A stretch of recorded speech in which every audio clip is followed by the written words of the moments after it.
नमस्कार, मैं सुधा सक्सेना। किसी भी कार्य व्यक्ति के प्रति समर्पण भाव से श्रद्धा और विश्वास रखना भक्ति है और उस समर्पण भाव के द्वारा शक्ति लेना भक्ति की शक्ति है। आइए हम भक्ति और शक्ति पर ही कुछ चर्चा करते हैं। किसी भी आराध्य या इष्ट की उपासना को भक्ति कहा गया है। आखिर हम भक्ति करते क्यों हैं? इसका प्रयोजन क्या है? भक्ति के लिए उपासना पद्धति को क्यों महत्व दिया गया है?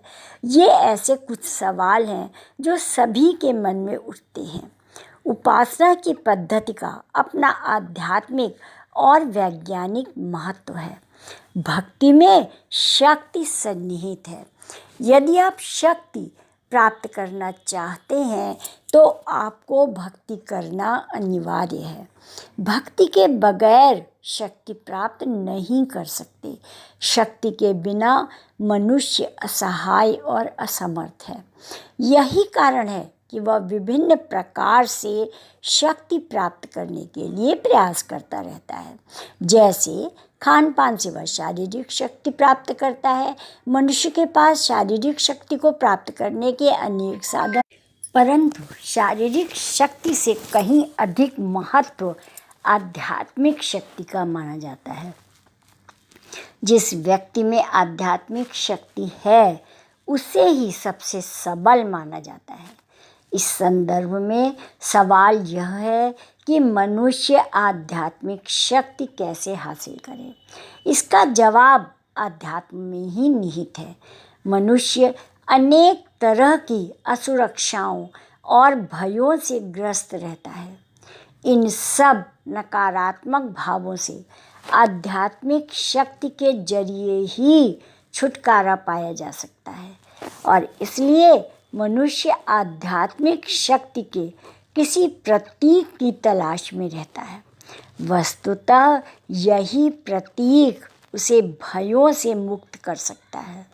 वह सोचता है कि काश कोई ऐसी शक्ति हो जो उसकी रक्षा करे, जो संकट पड़ने पर उसका मनोबल बढ़ाए और अदृश्य रूप से उसके साथ रहे। इसी आधार पर आकार का निर्धारण किया गया और ये आकार कालांतर में देवी देवताओं के रूप में परिवर्तित हो गए।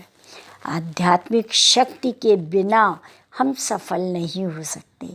ऐसा इसलिए क्योंकि जीवन के संकटों और कठिनाइयों का सामना करने के लिए हमें साहस रूपी शक्ति का सहारा चाहिए, जो हमें आध्यात्म से ही प्राप्त होती है। स्पष्ट है कि भक्ति से ही शक्ति प्राप्त होती है। देवताओं का पूजन अर्चन और उनकी भक्ति करना ही सब कुछ नहीं है। इसके साथ यह भी जाने कि इस पूजन अर्चन आदि के पीछे रहस्य क्या छुपा है। और रहस्य यही है कि भक्ति के शक्ति में से आपका आत्मविश्वास बढ़ता है। उपासना पद्धति कोई ढकोसला या दिखावा नहीं है, वरन मानसिक शक्ति को बढ़ाने के लिए, उसे संकल्पित करने के लिए है और उस चरित्र को जिसको कि हम पूज रहे हैं, जिसके प्रति हमारा विश्वास है, उस चरित्र के गुणों को हम ग्रहण करें और यही भक्ति की शक्ति है। तो आज इतना ही। आप सब ने मेरे चैनल को लाइक और सब्सक्राइब किया, उसके लिए अतिशय धन्यवाद।